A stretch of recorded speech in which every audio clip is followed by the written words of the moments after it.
What's up, you all? Welcome back to another fun-filled show. It's your boy Free Blanche, aka he is Blanchard, aka Blanchard Albus. Um, Today's title is the inauguration, Trump versus the legacy of King, and I want to argue that Donald Trump has done more for Black people than MLK. What MLK has done for Black people has been disastrous. MLK convinced a whole nation of people that they need the government to succeed, that a Black person cannot make it on their own. That mindset is pervasive, even if a Black person or so-called Black person is successful. They still have that mindset that there is some white force, whiteness, white supremacy, racism. There is something that is holding them back, even if they're successful. And if it's not holding them back to a great amount, then it's obviously holding back someone that is in a worse off position than them even more. And so we really can't escape this victim mentality because the seeds that MLK planted. What's up, you all? What's Zoom 7? What's up, Zoom 7K? What's up, Sewing for Night? What's up, Pike Bishop? What's up, Rena Bina? What's up, Neat? So anyway, I'm wearing the rebel flag because this is truly what America is. The rebellion against tyranny. These were the people that did not want to be in union with the North. They wanted to remain in the South. They wanted to, in other words, keep their independence, keep their sovereignty. No matter how you paint the picture, they wanted to keep their sovereignty. And that has been demonized throughout history. And I was talking with Chad today, and he said the South has literally been just destroyed through the history books and mainstream media and Hollywood. I actually want to watch some of Chad's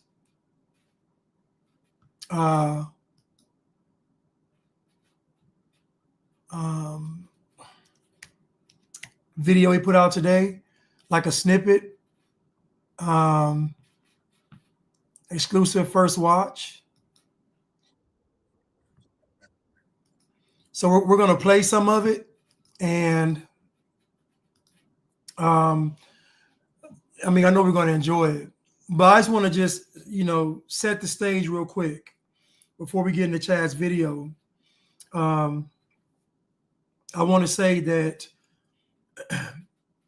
the reason why all of this racial stuff sticks is because of the legacy of slavery. Slavery justifies any narrative that you can spin from now until the end of time. The fact that Black people were slaves justifies anything you say. So you could say the most outlandish things about race and racism, and it's believed to be true because of what they call the legacy of slavery. But I want you all to listen to someone that you all love and admire, and I want you to listen to what she says about Black people in America. Now, this is somebody that you all respect, love, and honor, so I shouldn't get any pushback, based on what she's about to say. Here we go.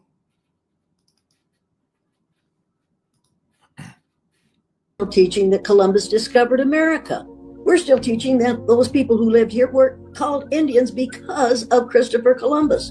It's all a bunch of hokum. It isn't true. The first people that inhabited this continent and every other continent on the face of the earth came from Africa.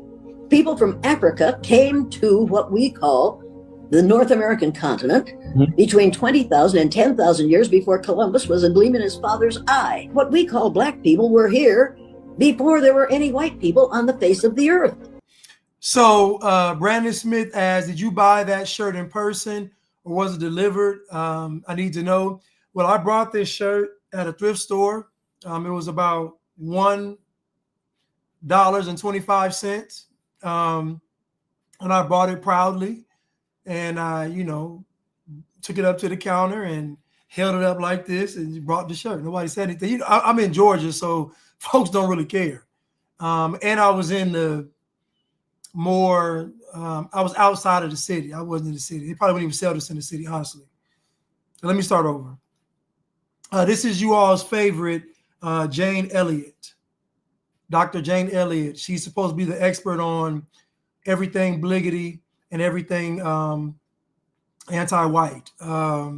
She is the supreme queen mother wiggity, and she has been a driving force in the deterioration of the Black mind when it comes to this thing called race. And so Dr. Jane Elliott is a powerful figure in Black culture.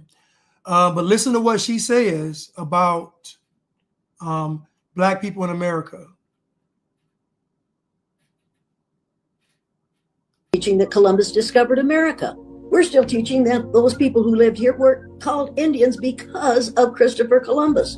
It's all a bunch of hokum. It isn't true. The first people that inhabited this continent and every other continent on the face of the earth came from Africa. People from Africa came to what we call the North American continent between 20,000 and 10,000 years before Columbus was a gleam in his father's eye. What we call Black people were here before there were any white people on the face of the earth. There were no white people until enough people from Africa moved into the northern climates and their skin, their hair, and their eyes got lighter as they were exposed to less and less melanin, sunshine, so their bodies produced less and less melanin. That's the only reason my skin is this color, because my great-great-grandparents came from Ireland, which is in the northern climates. We don't teach the truth to kids. I don't think they teach the truth to kids in Europe either, because we all seem to think that the most important thing you can be is white. There is no such thing as a white person. So you heard Dr. Jane Elliott. She said that Black people were in America 10,000 to 20,000 years before Christopher Columbus. So that means that when Christopher Columbus got over here, he saw what you would call Black people. She said it was Africans that were in America 10 to 20,000 years before Columbus got over here, and that was in about 1492. So my question for you all is, if Jane Elliott is saying that Africans were over in America 10 to 20,000 years before Columbus got over here, which would be 10 to 20,000 years before the first colonists or settlers came over here, my question is, do you believe they would have went to Africa to get Africans if there were Africans already over here? You see, this whole thing hinges upon the slave narrative being true. So if there were Africans in America, literally Africans in America, literally, do you think they would waste time and energy and money to go to Africa when the Africans were already over here? Now, this is Jane Elliott. She's respected. She's been to college. She has a doctorate. She probably got some books. She lectures all the time. She is an expert on everything dealing with Black folks. So I know you don't believe me. So let's listen to what she said. She said that Africans were over here 10 to 20,000 years before Christopher Columbus got over here. That was in the late 1400s. Again, my question is, if there were Africans in America, do you think they would waste the time and energy and money to go to Africa to get Africans?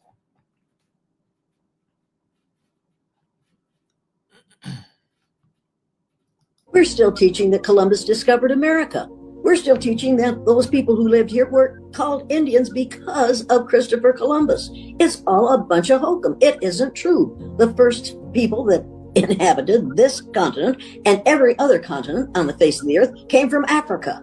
People from Africa came to what we call the North American continent between 20,000 and 10,000 years before Columbus was a gleam in his father's eye. So Ms. Jackson asked, so then how were they considered Africans? Wouldn't they be considered Americans? So you heard what she said. She said that Africans migrated around the world. So my question, I'm with Ms. Jackson. Why wouldn't she call them Americans? Why aren't the Irish called Africans? Why aren't the Chinese called Africans? Why are they only Africans when they're in America? But when they leave America, they're actually that country. So they're actually Indian, they're actually Asian, they're actually Irish, they're actually English. You see what she did? Do you see what she did? Either you're going to believe what she's saying. If what she is saying is true, then that shatters the whole slave narrative. And I've been telling you all, it's not economically feasible to go and get slaves. It's just not. It doesn't make financial sense. We've gone through this. The duration, those ships had to travel with ships so they wouldn't get robbed by pirates. It's just like a lot of stuff that had to go into a slave trade. It's just not economically feasible. What they want you to do is they want you to believe that the reason why they did it was from an evil position, not an economic one. If it was purely about economics, they wouldn't waste the time or money to do it because too much went into it. And like I said, they can find the skeletal remains of a Tyrannosaurus Rex, but they can't find a slave ship. They can find a Brontosaurus thigh bone, but they can't find a slave ship. So again, Jane Elliott is telling you all, not me, just when you listen to her, Jane Elliott is telling you all that Africans, Black people, were over here in America 10 to 20,000 years before Columbus.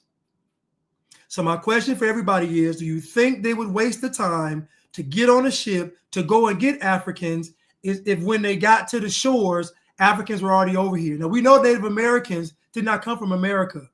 They came across the Bering Straits from Asia. So we know that. Everybody agrees Native Americans came across the Bering Straits and Asia, the Eskimos and all that. Everybody, so they weren't over here. So Jane Elliott is saying that the Africans were over here 10,000 to 20,000 years before Columbus. But then she says when they migrated, they were no longer Africans. They became Irish, they became Asian, and etc. But if they were here for 10,000 or 20,000 years, then they would be Americans. As Ms. Jackson said, if they were here for 20,000 years, they would just be Americans. Okay. So I want to lay the groundwork for the propaganda behind slavery, because the propaganda behind slavery makes MLK possible. The propaganda behind slavery makes all of this possible. The propaganda behind slavery makes the UN possible. The propaganda behind slavery makes the World Health Organization possible. It makes the World Economic Forum possible. Everything is bounced off the foundation of slavery in America. Slavery was all over the world.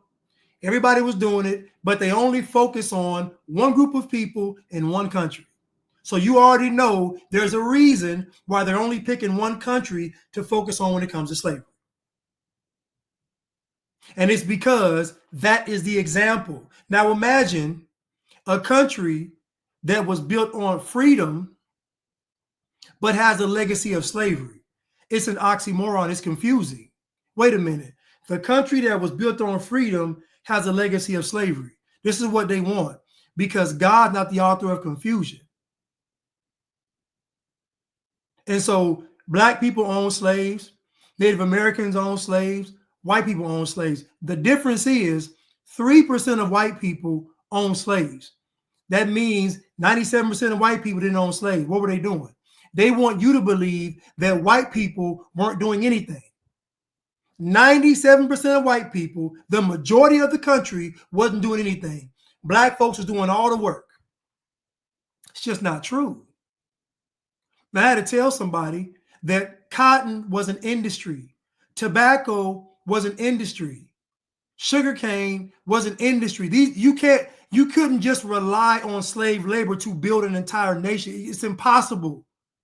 It takes too many hands. And you would find ways to get more production, i.e., creating machines, i.e., technology, i.e., the Industrial Revolution. Pike Bishop said only 6% of the entirety of African slaves ended up in North America. You all do know that 300,000+ slaves came to America. 300 plus. Now they told you it was 100 million slaves. No, 300,000 slaves came to America from Africa. But according to Jane Elliott, they didn't have to come from Africa because they was already over here. So my point to you all is, you got to scratch your head and ask, if they can find a dinosaur bone, but they can't find a slave ship, something's wrong with that. So let me just get into it.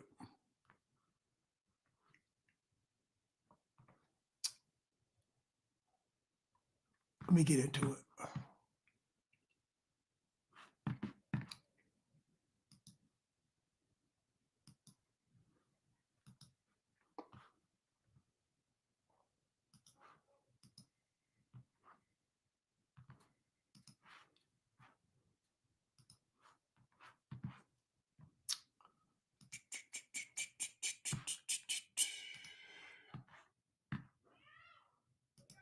As some of you know, I have been working on a documentary film project for the past few months over a subject that I think is extremely important, especially if you are a professing Christian. The project is over not only the legitimacy of Dr. Martin Luther King Jr., but the narrative that we've all been sold, which have caused us each to play our own part in deifying him. My goal was to have this project out by January 20th, which is tomorrow.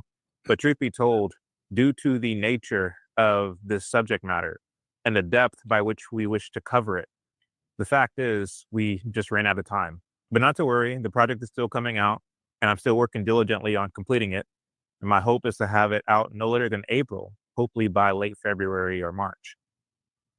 But in a spirit of gratitude and thankfulness to those of you who have so far contributed, I wanted to deliver on my promise to have at least something out by January 20th.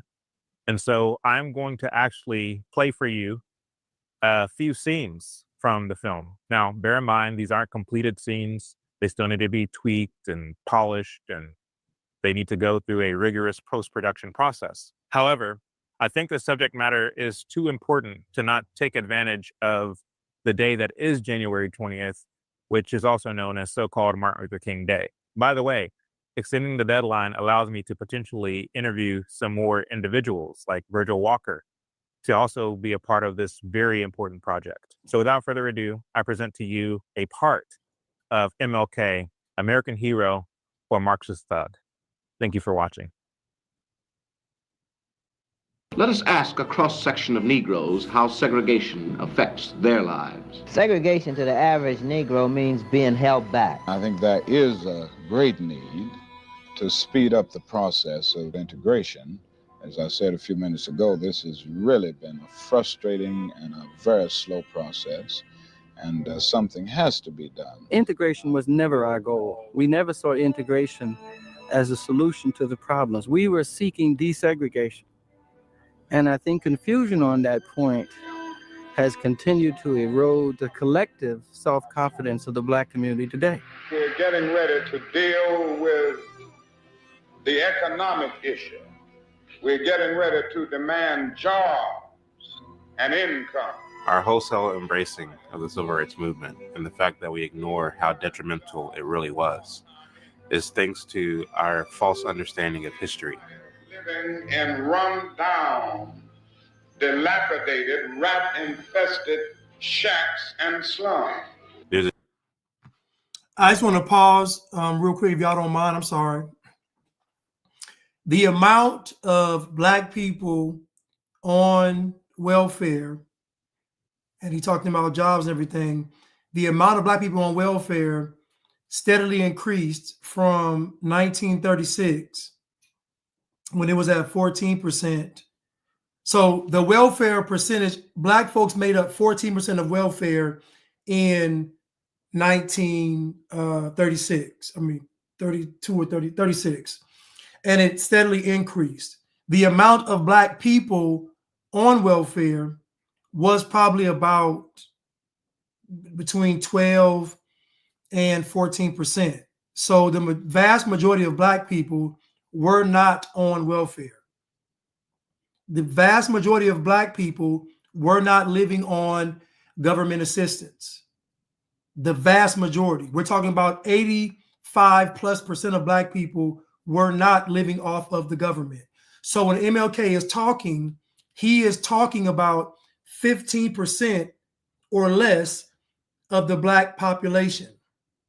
The problem with that is that you want to rearrange everything in this nation when in fact we don't factor in human nature. Even if you create a utopia, there will be a segment of the population that will still do crime and still not want to work and still not want to learn and still not want to do. The problem with these people, these globalists, these Marxists, and these communists, is that they want you to believe that human nature doesn't exist. And so when MLK is talking, he's talking about a small segment of the black population, not the majority. It's no different than what the LGBTQs do today, which is that they want to change up everything for people that make up 1% of the population. The notion of even doing it is wrong. It's selfish, it's narcissistic, it's parasitic, it's disgusting. The true story of what really happened. But in order to tell it, we have to start at the beginning of America. Inferior school. And we are tired of our men not being able to be men because they can't find work. Before we saw it today, we hold these truths to be self-evident. These truths are obvious to everyone, that all men are created equal. Anybody troubled by that? All men are created equal. What the heck does that mean? Well, why aren't we troubled by that? Who's writing this document? Because, well, I guess you could call them white men, but the slaves didn't have any rights. Okay. And what about women? Did they have equal legal rights with men back in those days? No, they were If you go to or have gone to an American public school, the chances are you received a very vague education as it relates to the American Revolutionary War. It's actually quite sad that many Americans, regardless of if they're on the so-called left or the so-called right, don't fully understand what the circumstances were that led to the patriots fighting for their independence. I'll have an indirect object, the establishment of an absolute tyranny over the state. It's important to know what the word tyranny means, but since many of us do not, the unsavory conditions which caused the founding fathers to declare their independence and be willing to go to war for that independence, to throw off the oppression of a foreign government, exist multiple today with our very own federal government. What exactly was the form of government that the founding fathers established after America won its independence? An even more important question to ask is, what wasn't the form of government that the founding fathers established? It certainly wasn't a socialist government. Students of history that they were, many of the founding fathers knew full well the story of Jamestown. Settlers there in Jamestown established something like a communist or a socialist community where no one owned anything and everybody had everything in common. They agreed to compile and store up the grain, and each person was allowed to take what they need and put back what they didn't use. This, of course, led to obvious issues. Within 2 years, they were eating shoelaces and rats, and half of them died. That is, of course, until the famous John Smith put an end to this failed structure, allocating private property to citizens there in Jamestown, saying that if a man does not work, he will not eat. Likewise, in the Plymouth colony, they also put an end to their socialist structure, Governor William Bradford admitting, and I quote, "By adopting the communal system, we thought we were wiser than God." And of course, after coming to these realizations and implementing their new policies, both Jamestown and Plymouth rapidly improved. Out of the lessons of the trial and error in Jamestown was born this image of the rugged individual who is taking on the frontier in the colonies. It was well understood that a man has to pull his own weight in order to provide for his own well-being and not be restricted by an overarching governing authority. By the late 18th century, this tradition of small government sentiments was so established in the minds of many of the founding fathers that when Thomas Jefferson penned the Declaration of Independence, you'll notice that in the words United States, the U is lowercase and the S is capitalized. In other words, many of them had no intentions of establishing a large overarching federal government. Before the ratification of what we now know as the Constitution, the states were under what was called the Articles of Confederation, which had in the language specifically this idea of a perpetual union. And to the extent that the federal government took upon itself responsibilities that were not delegated to it, the states reserved the right to remove themselves from the union. This term, American citizen, would probably have taken people aback because they didn't really see themselves as citizens of the United States. They saw themselves as citizens of their individual states. Contrary to what a lot of people might think, the founding fathers were not exactly. Now, think about what they just said about Jamestown, and I think he said Plymouth, about how the communal way, which would be considered the communist way, did not work. Even way back then, it didn't work because you cannot get past human nature. So in other words, you can't, for example, store up all this food and then trust that people won't abuse the system. Again, in every society, you're going to have the deviants. You're going to have the folks that don't want to work, that don't want to contribute, that want to take, that want to do wrong. You're going to have those people. So how do you ensure that this family puts in their fair share and this family doesn't take what's not their fair share? What you do is you allow each person, each family to govern themselves. Same concept with the states. You allow each state to govern themselves the same way. So allow the states and its citizens to say, we want to live like this. Another state, we want to live a different way. So for example, California is a lot different than, let's say, Georgia. Now it's Americans live there. It's, people of all races live there, but the culture and climate of California and Georgia are very different. It's not the same politically, socially, it's not the same. But I want to highlight that concept of the states having their independence versus everybody being together, which is what the South was trying to prevent. Exactly on one accord when it came to the kind of government that they would establish. Yes, you had a lot of them who believed in the principles and the ideals of a small government and states' rights. And you had others who believed in a large overarching federal government. And they sought to implement this style of government at the Constitutional Convention. Patrick Henry famously refused to attend the Constitutional Convention because he said that he smelled a rat. He believed that the federal government would betray the South. You had the so-called Federalists who wanted a strong and powerful federal government. And from them, you get what's called the Federalist Papers.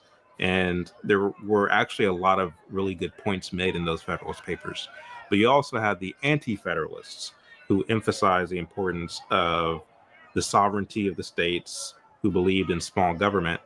And it's actually because of the anti-federalists that you get the Bill of Rights, which really limited the reach of the federal government. It was very tumultuous, a very tender thing. There was never really quite this great sense of cohesion. After a long and bitter fight, they were finally able to agree on and ratify the Constitution in 1788. But in my opinion, the question of what kind of country will we be was never really fully established, especially when you consider the fact that just 50 years later, Karl Marx and Engels published the Communist Manifesto. This is the book, an official copy printed in Moscow, which explains. Karl Marx, by the way, was writing for the New York Daily Tribune. And unfortunately, many Republican politicians, including Abraham Lincoln, took a liking to the work of Karl Marx. The reason why it was a problem that Marxist ideas were beginning to set in was that those ideals were not reminiscent of Western tradition or Christian tradition. In fact, the ideals sought to completely overthrow those values in a time where our politics were already fractured. This, in tandem with the existence of Southern slavery, which up until that point existed all over the world, created the opportunity for Marxist ideals to play a subversive role, especially in our Congress, when it came to the forming of our country. By the mid-19th century, things were coming to a head in Congress as politicians were becoming more and more radicalized, insisting on expanding the role of the federal government. Now, imagine a history class that doesn't tell you about Karl Marx's influence on American politics and government. Imagine all these history books they've created in all these schools, and not one of them says that Karl Marx had some influence on American politics and government. Now, you would think that would be important to know, that someone who was not American had influence on the American government.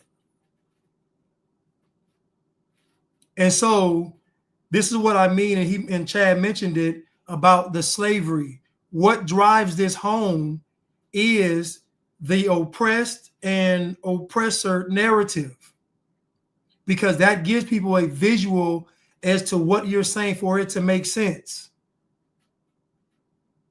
And so now, I mentioned earlier, this whole legacy of slavery thing literally makes every argument valid. Even though the entire world was doing it, it doesn't matter. America, for some reason, is held to a higher standard than the rest of humanity. I don't even understand that. But anyway.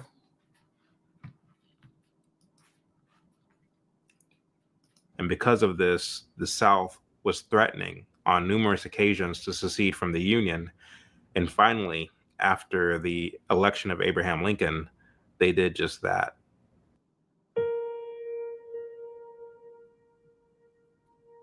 Prior to the outbreak of the Civil War, this idea in 1861 was brought forth by Thomas Kirwan.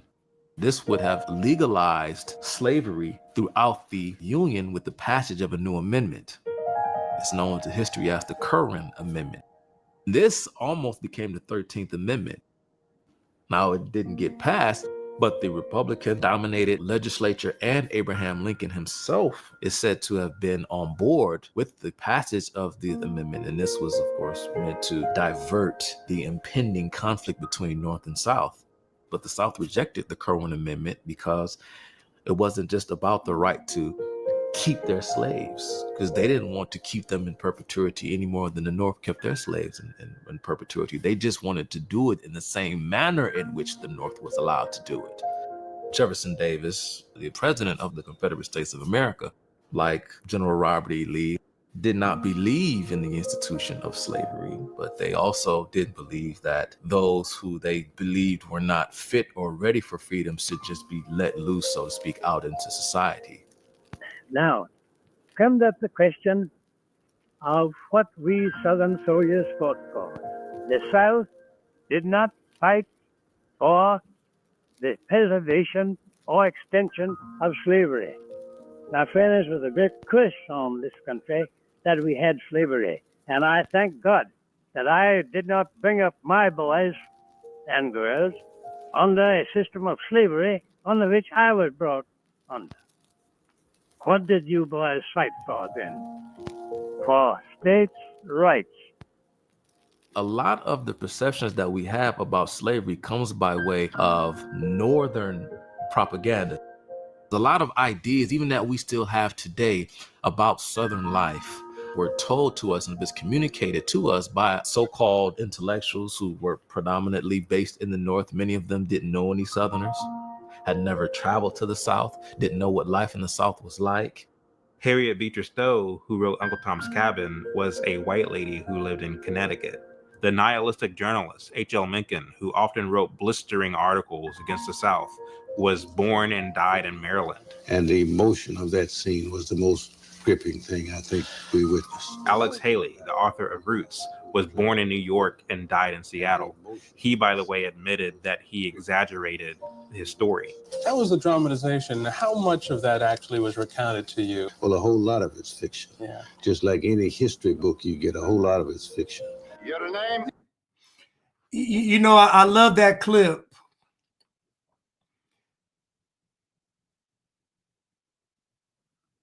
Because that clip is very telling. What the heck is this? Because that clip is very telling. What in the world? Sorry about that. Because that clip is very telling. But as you hear Chad and Chuck talking about that, it's almost like the South wasn't speaking for itself. So the South wasn't able to, you know, I guess kind of voice their own opinion to the world. It was the people from the North telling you what the South was like. And you heard that old Union soldier, or I'm sorry, Confederate soldier, he said that we were fighting for states' rights. You got to understand that what they don't want you to believe is that white people have principle and character. They were not fighting for slavery. They were fighting for the rights to have the states to have their own rights, which makes sense because if you think about it, history would have shown them that if we all become, you know, a United States, we'll have what we have today. Utter chaos and destruction. The whole West decaying every second of the day. And so, again, there's no history book that's going to say this. So imagine all these children out here. Imagine everybody that's grown up in America and they don't know this. They only know this. Even people say folks in the South are slow. Even that's a narrative that is around the rest of the country, like folks in the South are slow. Even that is propaganda. Just because somebody talks a different way doesn't mean they're slow. But anyway, I won't get into it. But my point is that imagine this information not reaching anybody in this country on a mass level. Then imagine you having the audacity to go and read something, to go and research something, go and study something, and try to speak to them. You're speaking from an entirely different timeline of existence. This information is equivalent to a separate timeline in the Marvel universe. It's a whole separate time. Like it's like two separate Earths. And the irony of it is, it isn't. It's the same time period with the same people. Just one person gave you the story and the other person didn't. Even the right, Prudence, Hollywood stereotypes, even the Beverly Hillbillies. No. Let's continue.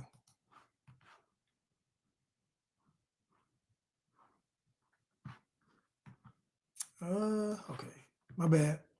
It's Toby. Blacks being beaten and whipped and all the stuff you see in Roots and just a lot of the propaganda in Hollywood. Those instances were few and far between. The relationship between blacks and whites prior to the Civil War, even in the South, was better than it would be during the era of Reconstruction. A lot of blacks even fought on behalf of the Confederate forces, not under the threat of the taskmaster's whip or anything like that. No, they did so out of a sense of loyalty because they loved their white brothers. We have blacks who are buried in Confederate cemeteries to this day. Now, most black folks would call them sellouts, and they'll say something like, "Oh, there was even coons back then. They were sellouts back then. You can't trust your own." They have all those things to say. But at the end of the day, common sense should tell us that if you beat a slave, like they say it happens in the movies, the slave won't be able to work. I want you to think about production from a slave. You beat the slave and they can't work for 3 to 4, 5 weeks. They got to recover. It doesn't make any sense. What they show you in the movies doesn't make any physical sense. And a big problem is that people don't have these lived experiences. People don't know what it is to get hit by something and how much damage a whip actually does to someone's body. What an actual beating looks like. You can't just beat somebody and they up working the next day. It's not how that works. So again, 99% of this stuff is propaganda. It is. There's no way you could have slavery lasting this long and be effective if you're torturing the slaves. And we've already established that when we get to the slave trade and the slave ships, nobody's going to pay for a malnourished slave. They told you that the slaves were on the ship, huddled up, crunched up, couldn't move, disease, malnutrition, all this. Nobody's going to pay for a malnourished slave. If I spent $600 for 6 slaves and they got off the boat and they was all shriveled up with scoliosis because their back been crunched the whole time and it was malnourished and it was diseased, I wouldn't pay for it. The stuff just doesn't make any sense. None of it does. Anyway, let's continue.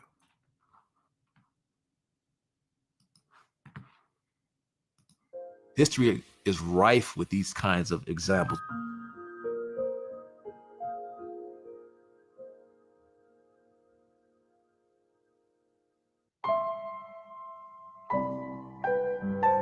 The North thought once they came in as liberators and the slaves would see them as such, that the war would only take a couple of months. But it didn't happen like that. There was no kind of Haitian-style Toussaint L'Ouverture-led revolution in the South because Southern whites didn't treat black people that way. That is pure fantasy and fiction. Again, they didn't always get along, but whites didn't always get along with one another. Particularly the Quakers to the South and the Puritans to the North didn't particularly like each other.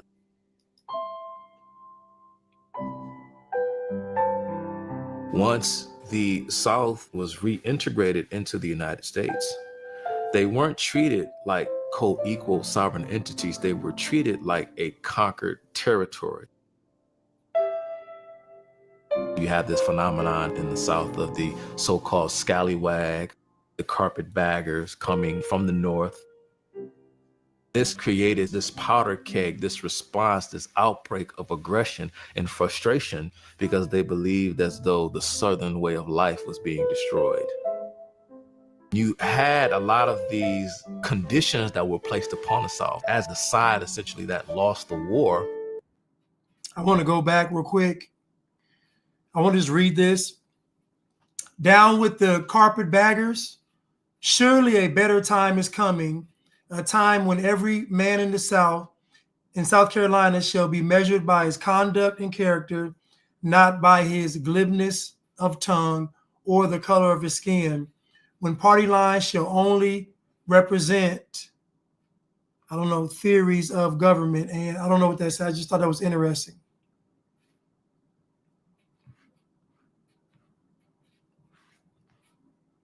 this response, this outbreak of aggression and frustration because they believed as though the Southern way of life was being destroyed. Surely a better time is coming, a time when every man in South Carolina shall be measured by his conduct and character, not his glibness of tongue or the color of his skin, when party lines shall only represent opposing theories of government. You had a lot of these conditions that were placed upon the South as the side essentially that lost the war. Their right to self-determination had been taken away from them. A lot of Southern states rejected the 14th Amendment. You even had some Northern states that rejected the 14th Amendment. But through a lot of nefarious, immoral, some would even say unconstitutional measures by way of the radicals in the federal government at the time. These were zealots. These were men on a mission who really sought to validate what they saw as this newly emerging American empire for the sake of the proletarian revolution that Marx and Engels talked about. A lot of the future activism we would see with the communist movement was predicated upon our misconception of race relations in the country and our misconception of what actually took place during slavery, the consequences or the rationale behind the Civil War, and the consequences thereafter. The question becomes, why have we been taught to celebrate the fashion in which the northern region of America and literally every other Western nation ended slavery, even against the wishes of those within that region and those other nations who insisted on keeping slavery? But when it comes to the South, we're taught to believe that slavery would have never ended. Contrary to the propaganda that we've all been fed, the North, together with all the other Western nations and Eastern nations, were literally no better than the South. The reality is that Marxism was well on its way to picking up steam, and they simply sought to exploit the fact that slavery still existed in the South to further their agenda. America has a long history of racism, and that racism has created deep divides in healthcare and housing and education and so much more. And what's so sad about it is that a lot of this so-called racism that people talk about has to do with this idea of a multi-ethnic cosmopolitan society that's predicated upon these principles of the kind of commonality amongst men. Give me your tired, your poor, your huddled masses yearning. And this is a relatively new concept that a lot of people were not particularly keen on. They didn't know how well it could work.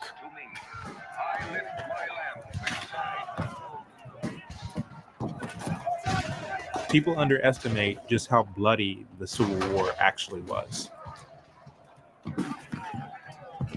In the aftermath, there was understandably a lot of tensions. I mean, you're talking the loss of brothers and sons and fathers. And Old Town USA has segregation laws in there. I think it's easy to look back from a 21st century perspective and judge how that tension was handled. And truth be told, there was a lot of irrational reaction. One of the examples of an irrational reaction was the birth of the Ku Klux Klan, which started out as a fraternity to try to fight back against what they saw as the intrusive activities of Northern carpetbaggers. It's a little known fact that even some blacks joined the Ku Klux Klan. But for the most part, the separation of the ethnicities was actually the wisest thing to do, all things considered.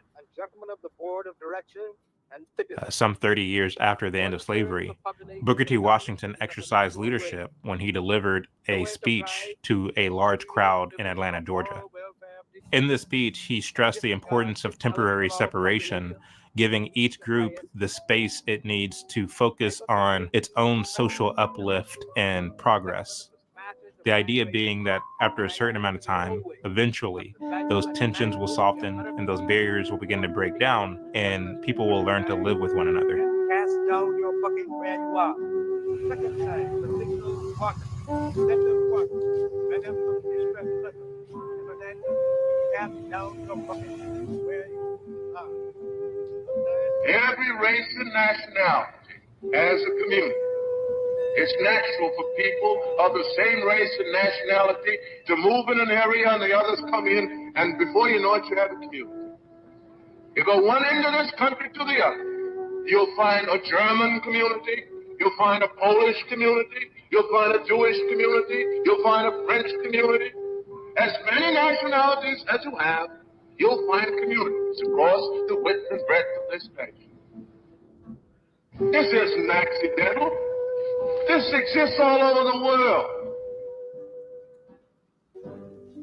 Under separate but equal, the southern states where we have a biracial society and have had, much of it came about as a result of the desire of the Negroes themselves to separate. Separate schools. Many parts of the South were voted for and approved by the Negro leaders themselves. I want to say this is it Manning Johnson? I want to say it's Manning Johnson. I don't want to, but you heard what he said, that much of the separation came from Black people wanting to be separate. The separation didn't come from white. He said much of the separation of white and Black having their own communities came from Black people. Black people saying we want our own.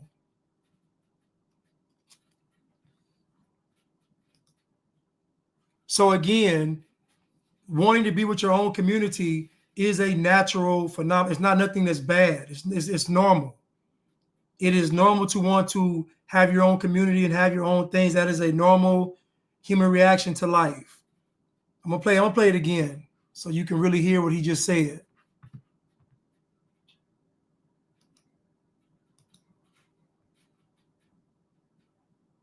Nationality to move in an area and the others come in, and before you know it, you have a community. You go one end of this country to the other. You'll find a German community, you'll find a Polish community, you'll find a Jewish community, you'll find a French community. As many nationalities as you have, you'll find communities across the width and breadth of this nation. This isn't accidental. This exists all over the world. Under separate but equal, the southern states where we have a biracial society and have had, much of it came about as a result of the desire of the Negroes themselves to separate. Separate schools. Many parts of the South were voted for and approved by the Negro leaders themselves. So you hear what Manning Johnson is saying. Many of these so-called separate but equal laws and separate but equal period, what you call Jim Crow, segregation, whatever, was approved by Black people themselves because Black people wanted their own autonomy and independence, which is natural. Now, history has framed it as if white people didn't want Black people around them, when if you look at it as a human phenomenon, every community groups in their own community.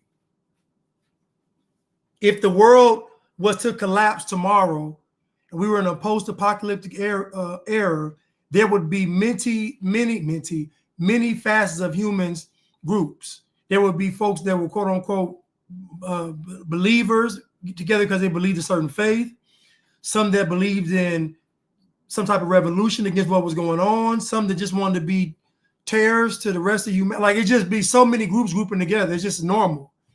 So many Black people agreed that they wanted to have their own everything as everybody else did, and it makes sense.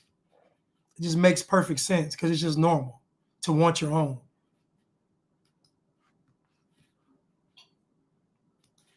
The South built many new schools, many of them far superior to those that were attended by white children, and the facilities were gradually being equalized. Since slavery was abolished, Negro illiteracy has rapidly decreased, and today more than 80% of the colored population has had some schooling. Those schools weren't torn up. Those teachers weren't raggedy.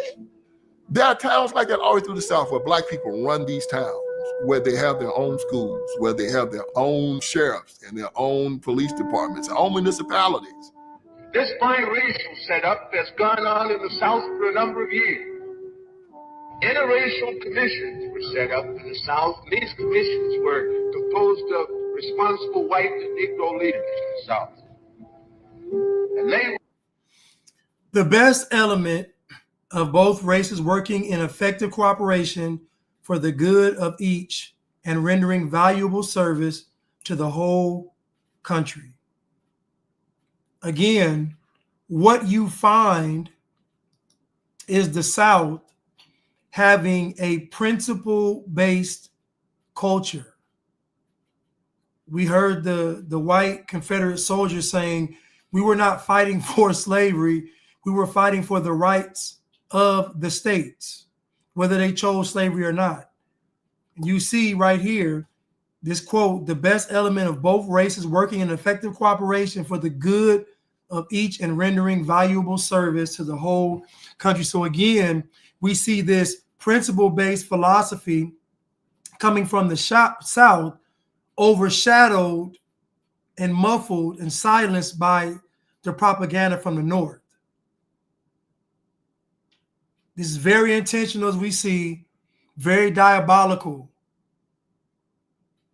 Now, you heard Mr. Johnson say that conditions were either good or they were improving, and that makes sense. As time goes on, more technology, more money is made, more, like, it's just, it's normal. Then he said a lot of black schools are better than the white schools. Again, there's been this seed planted in black people's head that they can achieve without white. And I keep trying to remind people that you had to work back then. Who was living off? You had to work. Black people worked, owned homes, did the same thing white people did. You know, one time I talked to the guy at the time, he said he was the youngest freedom fighter. And he said he said integration, he was 17 years old. He said that integration did not make any sense. He said, because everything that was around me was black. He said the only person that was white, he said, was the milkman.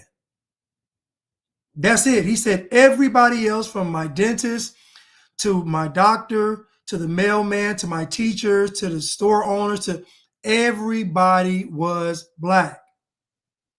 He said we didn't want to go to Riches here in Atlanta on Peachtree Street. That was the big quote unquote shopping store that anybody could go to, honestly. But he said we didn't want to go because he said we had our own. So again, this notion that black people, you know, had their own and it was getting burnt down and terrorized. The last person I seen burned down where King grew up was a Bliggity. The last person I seen trying to burn down Dr. King's house over there off Auburn Avenue was a Bliggity. So again, we have been lied to a great deal. I mean, to a horrendous deal. But the issue is not us being lied to. The issue is, what are you going to do once you get the truth?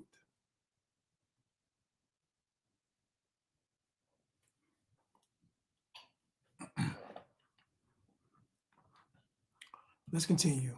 I'm about to stop this and continue the next time. So I want to kind of go. I want to stop here so I can play the next half on the next live. We'll go about 1 more minute. We're doing a pretty good job. When there was friction between the two groups, they sought to find a solution. And as a result of it, much of the progress that has been made in establishing good relations in the South can be laid at the door of the Interracial Commission. And I'll stop right there at 2024. This is actually excellent, though. This actually should be in a classroom. It's excellent. But Chad, Chuck, and Vincent doing an excellent job.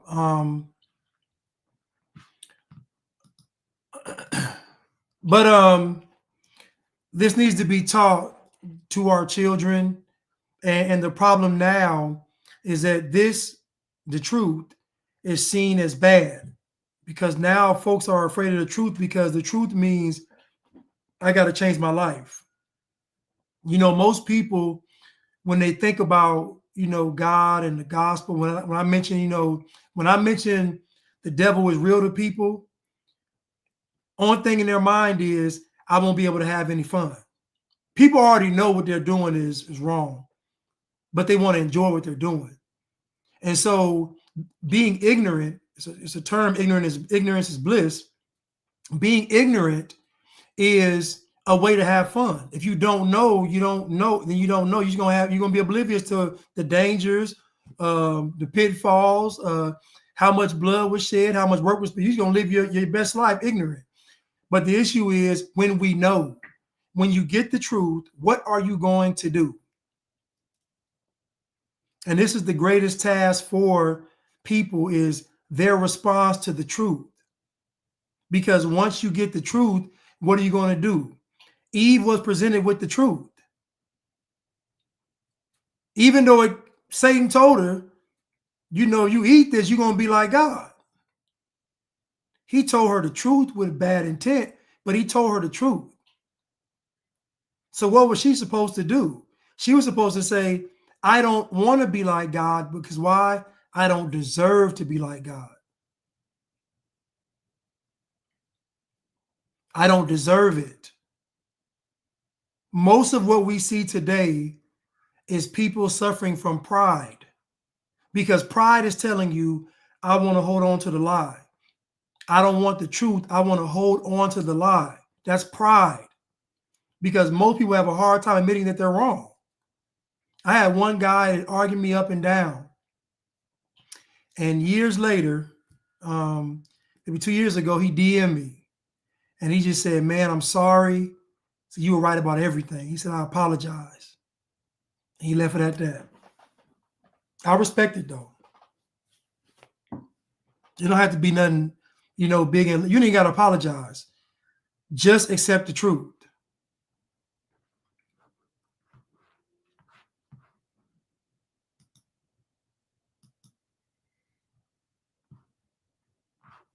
Let me go back.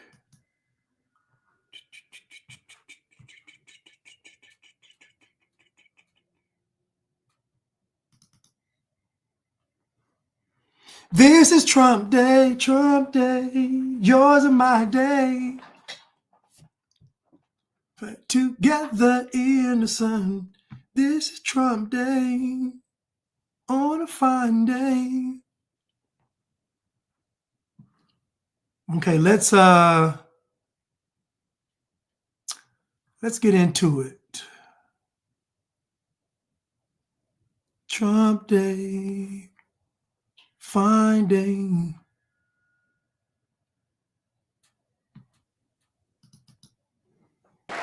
This week, I will also end the government policy of trying to socially engineer race and gender into every aspect of public and private life.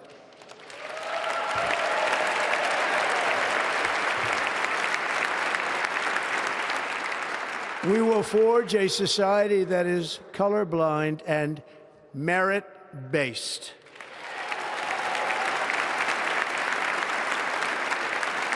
As of today, it will henceforth be the official policy of the United States government that there are only two genders, male and female.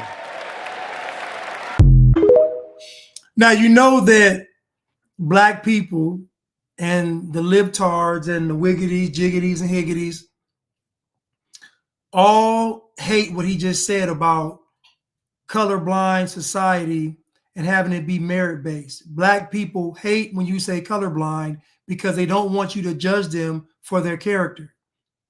That should be a dream come true for someone to say that I don't see your color, I'm looking at your character. There's nothing, think about it. What is there to acknowledge about someone's color? What would a Black person want you to acknowledge about their color? If they believe they were just as qualified as you, just as good as you, if they believe that they had the same aptitude that you had, the same whatever that you had, you were on the same level, they're on the same level as you, then why would they want you to acknowledge their skin color? Acknowledge it by doing what? By saying what? I see that your skin is darker, therefore what? This is what you'll find is that Black people do not want to be judged by their character. You know why? Because it doesn't give them any leverage.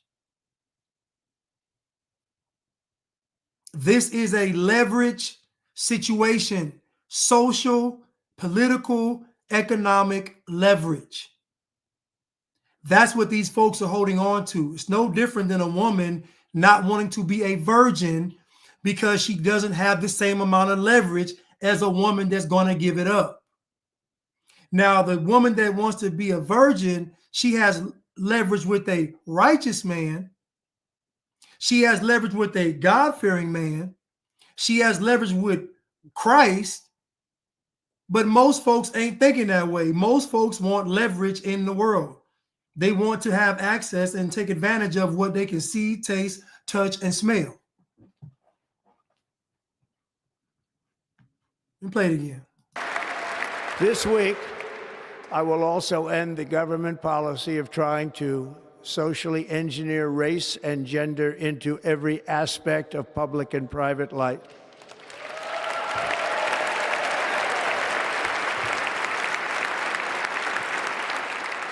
We will forge a society that is colorblind and merit-based.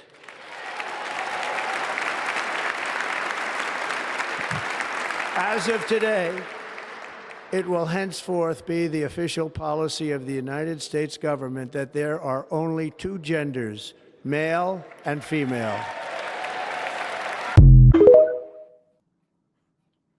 I'm not going to keep you all long because I know we all want to watch the national championship game. I won't keep you all long, but I'm going to do a part 2 of this.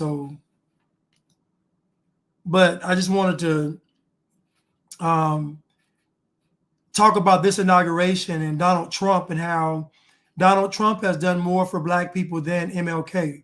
I want you all to think about what Trump just said and then compound that on the fact that when Trump got in office, that may have been up to date the most seeking of the truth period that we've probably ever seen, where everything was being questioned. You had more conspiracy theories coming out. You had people building entire platforms just based on subculture information.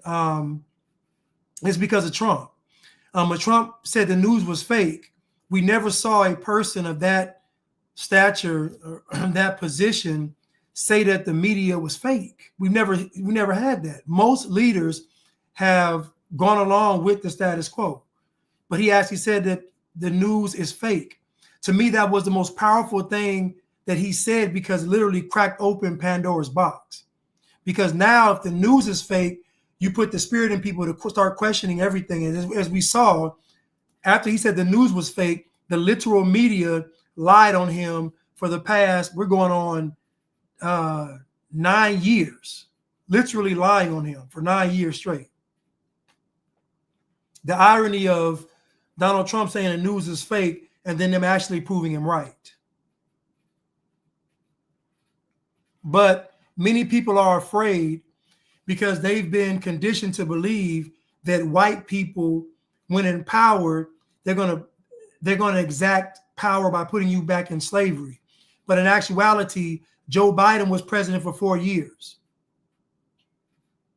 And before him, it was Trump. And before that, it was 8 years of Obama. And I would argue that Obama's administration was horrific. And so my point is that people are afraid because you're conditioned to believe that white people are inherently evil. That's already a seed planted in your subconscious. And I suggest that you all repent from that, because judging white people based on the color of their skin is wrong. And that's what's being done. I'm going to show you a clip. See if I can, hopefully I can find it. of what a reporter said about the inauguration.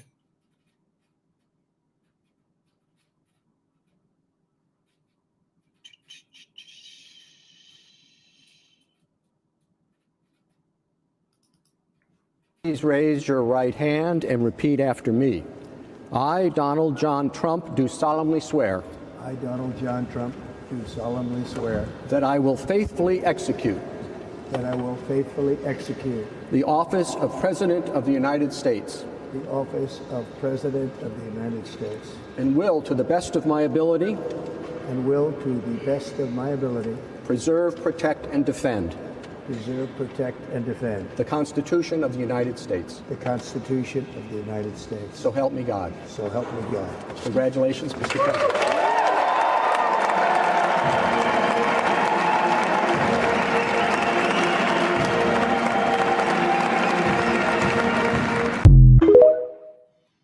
So, Donald Trump taking the oath. And again, many people are upset and they are scared because of propaganda. They believe that Donald Trump is going to do something that they're not going to be able to fight against. And keep in mind, these revolutions that we have quote unquote seen in America, they weren't real. Like these Black Panther Party, Civil Rights Movement, freedom fighters, Southern Christian Leadership Council, all NAACP, all of this stuff is contrived. When something is really going to go down and it's real, the news will not cover it. The media won't show it. If the media is showing you water hoses and dogs and police, it's not real. If the media is showing it to you, you know it's not real. It's what the media won't show you that's real. What they choose to not show that's what's real, because the truth is freedom. If y'all remember nothing else, remember that the truth is freedom. So when Donald Trump says that the news is fake, that is a truthful statement. Look at the power. Look at the power of Donald Trump being in office. Look how many people woke up just by him becoming president. Look how many people woke up when he wasn't the president. And look how many people are waking up now that he is president. There's a reason for that. The Bible says that God always gives us a way of escape. God, not man. There are many people that probably were praying for this to happen, praying for a better America. I believe that believers have been standing in the gap for America a long time, which is why we haven't had any wars on this soil. I believe that the foundation of this country is God-fearing men who have families, who have wife and children. The foundation of this country is built on believers. Because the motivation for most people to be free is to freely serve God. That's the underlying motivation. We want to be free to serve God because people know if people have you in bondage, they're not going to let you worship God. If you don't believe me, just go look at slavery when they gave the slaves the slave Bible, which was 20% of the regular Bible. They told you the slaves couldn't read, but they were giving them books. It's like, this stuff is a lie. It don't make any sense. The slaves can't read, but let's give them a book. But if we catch you reading the book, we're going to beat you. It don't make any sense. We got to unlearn this stuff. We have to be deprogrammed from this stuff.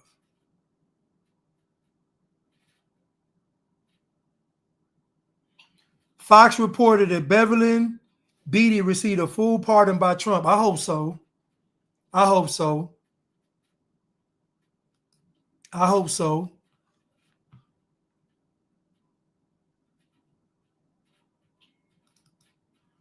inflation crisis was caused by massive overspending and escalating energy prices, and that is why today I will also declare a national energy emergency. We will drill, baby, drill.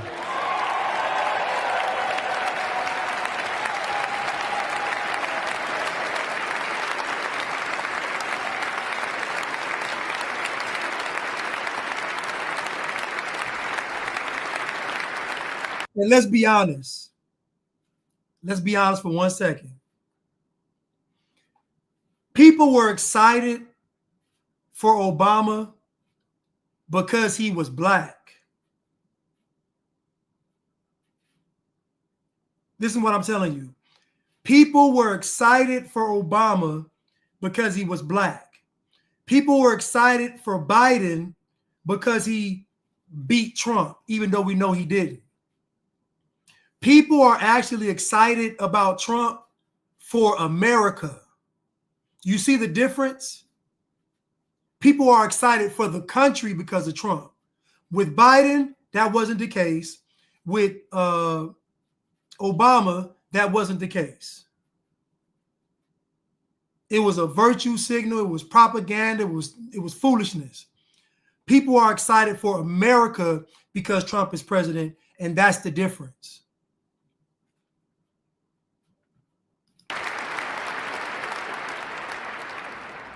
America will be a manufacturing nation once again, and we have something that no other manufacturing nation will ever have, the largest amount of oil and gas of any country on earth, and we are going to use it.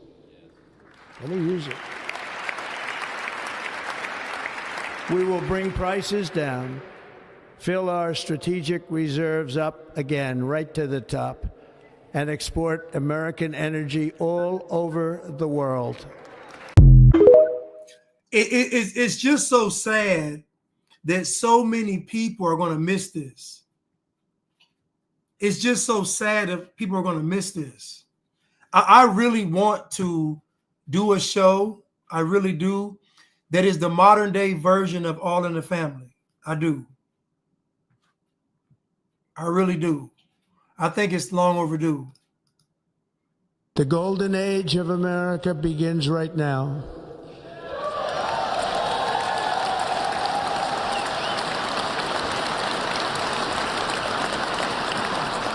From this day forward, our country will flourish and be respected again all over the world. We will be the envy of every nation, and we will not allow ourselves to be taken advantage of any longer. During every single day of the Trump administration, I will very simply put America first. Danny Nightblade said, I know people say the Confederate flag is a racist symbol, but it's my understanding that the Confederate flag actually represents fighting against a tyrannical government in Southern history. Listen, man, we have to go to the principle of the thing. What is the principle of the rebel flag? Is it slavery, or is it to be free from a tyrannical government? We don't agree with you. We don't want to be in union with you. Again, this rebel flag should be in the hearts of all Americans. And like I said before, the South had a principled culture, whites and blacks. It was a principled culture. And even though it's eroded a lot, some of it still remains, which is why the libtards are moving to the South. They're trying to destroy it, but they're still moving to the South. I couldn't believe I found out that Sheryl Crow moved to Tennessee. Sheryl Crow is from Missouri, but she was living in Los Angeles for all these years and then decided to adopt some kids and move to Tennessee because she wanted her children to have a better upbringing than in LA. But you still are a wiggity. You still want Kamala Harris. Like you still gonna vote for Democrat. Like it's crazy. It's crazy.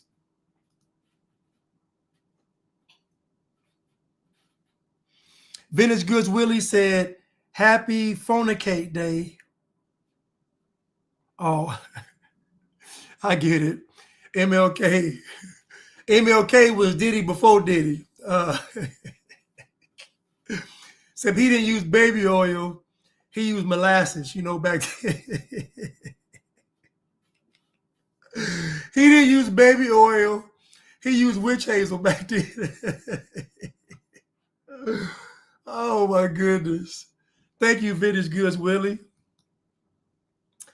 Donna Hassan, blessings to you and all in the chat. Thank you, Donna. I really appreciate it. Thank you so much. Brandon Smith, first-time contributor, long-time follower since 2021. Thank you so much, Brando. Your content has been a life-changing blessing to me, and I truly appreciate it. Thank you so much for the perspectives. Thank you, Brando Smith. I really appreciate it. Thank you so much, sir. Kofi19, thank you so much, sir. Thank you. Mr. 19. Vintage Goods Willie, NAACP, ninjas, apes, alligators, coons, and possums. Oh, that's from a video where I think that guy was talking about the NAACP. And the dude was naming off what the NAACP stood for. And dude said ninjas, apes, alligators, coons, and possums. Thank you, Vintage Goods Willie. Vintage Goods Willie again. He on the road tonight. MLK had a wet dream after doing the tango with a white girl. Yeah, he literally. You saw he slid in. I had a dream that little white girls and little black boys. He had to put that in there. I had a dream today. MLK had to put that in there. Bliss is a name for the devil Iblis. The devil Iblis. What is that? Thank you, Cruise Missile, for the super ticket. Thank you so much, sir. I really appreciate it. Always supporting. Thank you. Let me continue. See if I can find. Has extracted power and wealth from our citizens while the pillars of our society lay broken and seemingly in complete disrepair. We now have a government that cannot manage even a simple crisis at home, while at the same time stumbling into a continuing catalog of catastrophic events abroad. It fails to protect our magnificent, law-abiding American citizens, but provides sanctuary and protection for dangerous criminals, many from prisons and mental institutions that have illegally entered our country from all over the world. We have a government that has given unlimited funding to the defense of foreign borders, but refuses to defend American borders or, more importantly, its own people. Our country can no longer deliver basic services in times of emergency, as recently shown by the wonderful people of North Carolina, been treated so badly.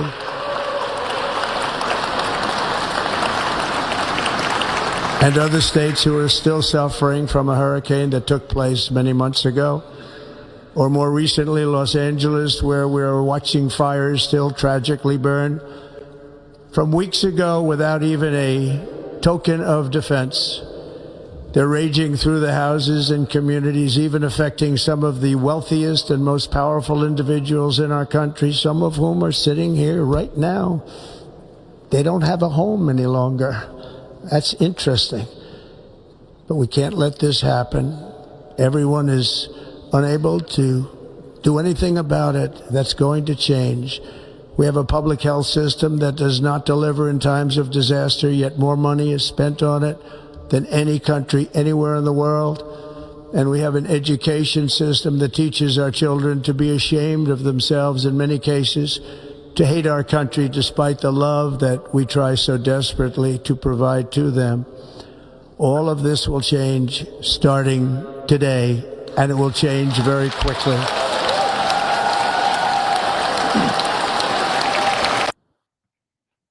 Amen. Amen. You know, in other words, enough's enough. Enough's enough. Morgan said, what a great day. The border is closed already.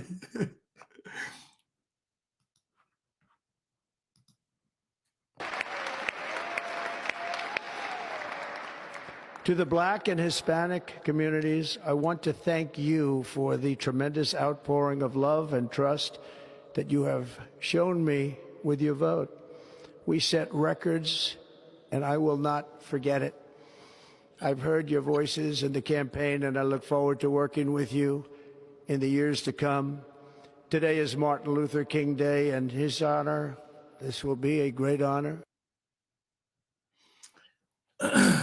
As a politician, he can't go against MLK. So, I mean, I understand. But to the blacks voting for Trump, he's not talking to the majority of you bliggities. 88% of you all voted for Kamala Harris, which is insane, which is pure insanity. After everything the Democrats did over the past 4 years to get 88% of the black vote, to me, is the nail in the coffin for black people. But he is thanking those 22% of eligible black male voters that voted for him, and I want to say the 6 to 9% of eligible black voters of women that voted for him. I want to say it was 6 to 9% of black women.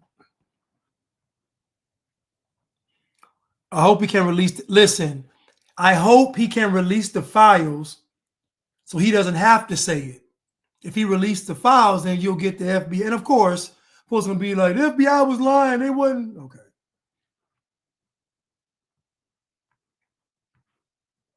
But let's continue.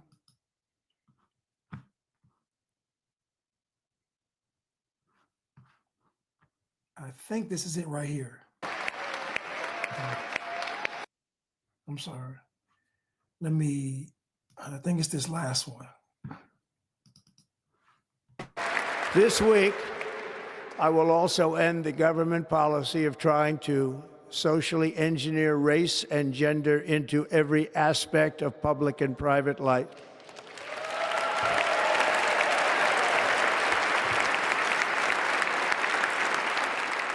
We will forge a society that is colorblind and merit-based.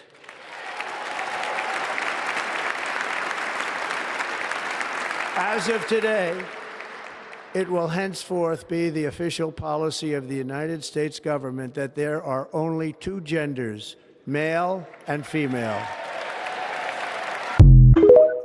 And I'm glad that Trump followed up the LGBTQ agenda after the race agenda, because they're the same thing.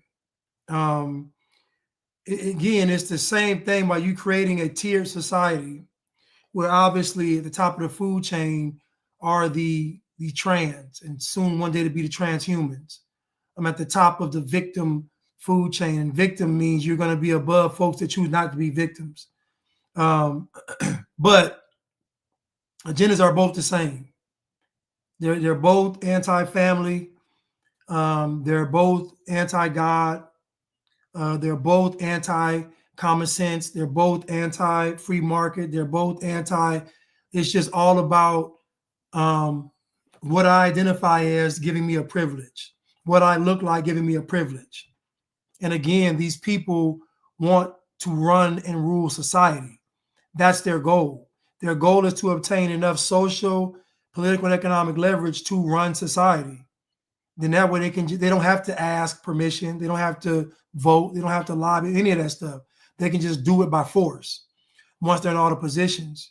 You're going to see a huge uptick in fire chiefs being LGBTQ,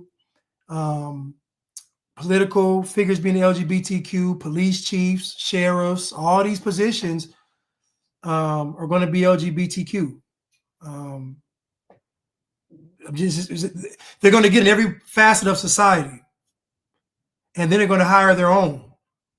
So even though they're a small amount of the population, they're going to have the most leverage, because the name of the game is leverage. Numbers only work if you are unionized, not unionized. If you are a union, you are in unity. Numbers don't work when people are fragmented. They only work when folks come together and say, you know, enough's enough. We want a new government.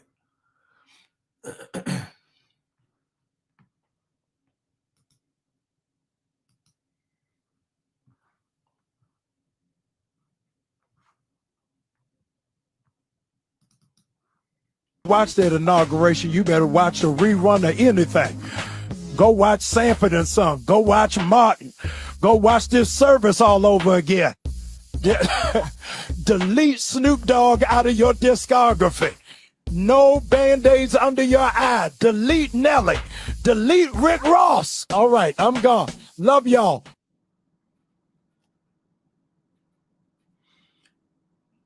Jamal Bryant is the same guy that said that Christ was in error 85% of his life. Jamal Bryant, the pastor that just spoke, said that Christ was in error 85% of his life. And nobody in the church pushed back on that. Nobody in the church pushed back on that. So he wants you to not listen to the rappers because they support Trump. It's okay to listen to the rappers promoting death, destruction, and damnation. That's cool. It's okay listening to rappers telling you all to have abortions, telling you all to sell your soul for money, telling you all to sell drugs and commit crimes and be violent. That's okay. We draw the line at Trump. And I told you all last year that black morality is not based on God's word. Black morality is based on white people, what black people believe white people are doing or aren't doing.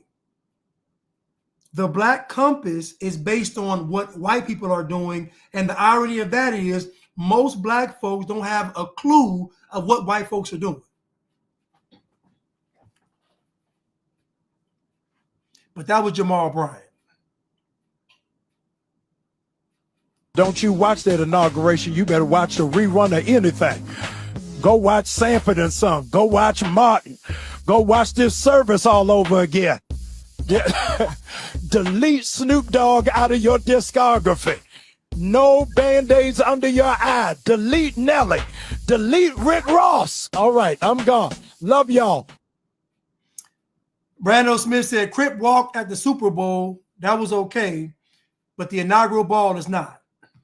And again, what you'll find is that these people are okay with black destruction. What they are not okay with is black people siding with white people. And when I say white people, I'm not talking about white libtards, wiggities. I'm talking about Christian, conservative, white people. White folks that love America, white people. Patriots, white people. Rednecks, white people. Blue-blooded Americans, white people. That's an issue. Anything else goes. Abortions, homicide, we take all of that. Just don't agree with Trump. That's a very sad state of affairs because God is still on the throne. So you're going to be judged. You don't escape judgment because you think the person is white.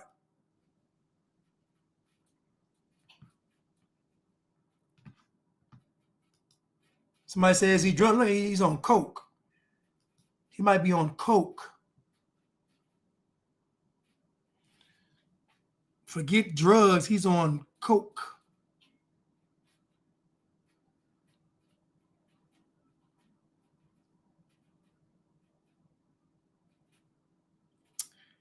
There was a video, this might be it, where this guy was talking. Y'all know his name too.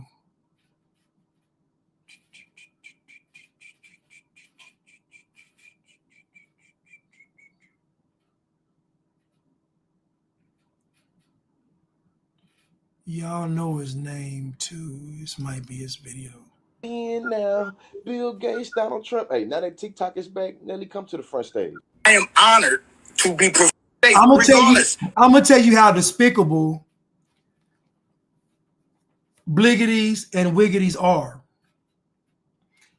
Black folks and white folks of the liberal kind, of the woke kind, of the bathe in the cesspool every night filled with rat piss kind, were crying at TikTok being shut down, literally crying their eyes out because TikTok was gone. Donald Trump extended it for 90 days and did not get a thanks. What I'm telling you all is that this isn't about white people paying reparations. This isn't about white people making amends. We are past that. This is about white people handing over power. That's what they want. They want to put white people in slavery. That is their goal. It's not equality. It's not equity. It is for white people to say, here, take everything we own, and then black folks will be over them and be their masters. That's what they want. Nothing to do with equality, equity, none of that. Diversity, none of that. Give us all you got. That's what they want. Now, this guy right here is named something Lee, but this guy is a habitual liar. This guy is a woke. He got a. Is that Nefertiti on his chain? Remember when Trump got won the election and he went to another country somewhere? I think South Africa. He was in South Africa talking about Trump, but not all of the homicides in South Africa, all the sexual assaults in South Africa, all the disease in South Africa, all the poverty in South Africa, all the poor education in South Africa. None of that. He skipped past all of that to focus on Trump. This guy. Let me in now. Bill Gates, Donald Trump. Hey, now that TikTok is back, Nelly, come to the front stage. I am honored to be performing for the office, for the president of the United States, regardless. Ain't nan another. Matter of fact, you know what? Because I got to go. I'm sorry, y'all. We got to go. I'm sorry. I'm going to continue this. I don't want to rush through it. So thank you all. I think I got 2 more super stickers. Thank you, P. Dot, for the super sticker. I really appreciate it. Thank you so much, P. Dot. You know what's good? I used to work with P. Dot, and I never knew that P. Dot had this much sense. I'm just so glad that she does. I'm just happy that she does. But thank you, P. Dot. Vintage Goods Willie. Speedy Gonzalez is running the Underground Mexican Railroad for the illegals. Listen, folks, hold on. Who's the border guy? The guy in charge of what's the guy's name? He said we starting on Tuesday. That dude said we starting tomorrow. The inauguration was Monday. We celebrated party. We starting Tuesday morning, and we starting with we going to Chicago first. I said, man, these folks are not playing. They are not playing. We starting on Tuesday. We getting to work immediately. Not immediately, immediately. But listen, you all, I love y'all and thank y'all. Thank you, Goddess Navi, for moderating. Thank you, Angel Wings, for moderating. Y'all give them a round of applause, please. Thank y'all so much.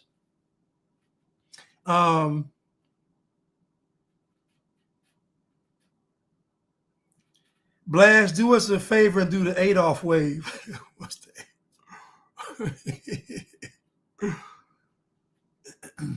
But yeah, so I thank y'all for tuning in tonight.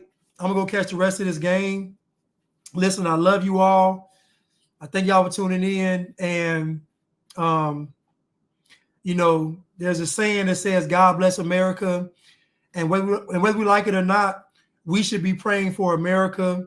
And we should be praying for Donald Trump. We should have been praying for Biden. We should have been praying for Kamala Harris. Do you know how much it pained me in the beginning to have to pray for Joe Biden and Kamala Harris? And eventually I had to just accept it, that I have to pray for them. But you got to do it. And so you still have to pray for those that are on the left. You got to pray for the libtards. You got to pray for the communists. You got to pray for the Marxists. You got to pray for the globalists. You got to pray for your enemies. Because think about what God is trying to create in you by doing that. God is trying to get you to be like God, how God sees things. God don't take it personal. It ain't personal to God. And that's how it should be for us. You know, we should be praying for this nation, the good and the bad. We should be praying. So the statement of God bless America, we should hold true to that, because to me, this is still, you know, a nation that is under Christ. I'll change the Pledge of Allegiance. I'll change it. We a nation under Christ. You know, we pledging to Christ. That's what we following. We're not pledging to the quote unquote country. Many would say it's a corporation. We are pledging to Christ. We are going to choose to follow Christ over everything. And hopefully the country follows along. Hopefully our families and friends follow along. But our responsibility is to honor the Messiah first and foremost. And then everything else falls into place. But we should be praying for America. We should be praying for the government. We should be praying for everything. We should be praying for the industries, the free market. We should be praying for all of it. We should be praying that, you know, God can get in there and touch their heart. You know. Anyway, listen, I love y'all. I thank y'all so much, and praying for each other. And praying for each other. When we meet on these lives, I pray for y'all every night. Those of you all on YouTube and Rumble and Twitter and Instagram. I realize that what keeps me grounded and what keeps me, I would say keeps me humble, is the fact that I pray, even for folks I don't want to pray for. If a person comes up in my mind and I don't want to pray for them, I pray for them. Because guess what? That means I should pray for them. Who am I? Who am I to say who I should be able to pray for, or who I shouldn't be? Like, I don't have that authority. I'm supposed to pray and pray without ceasing. So listen, I love you all, and I will see you all on Wednesday. Thank you all so much.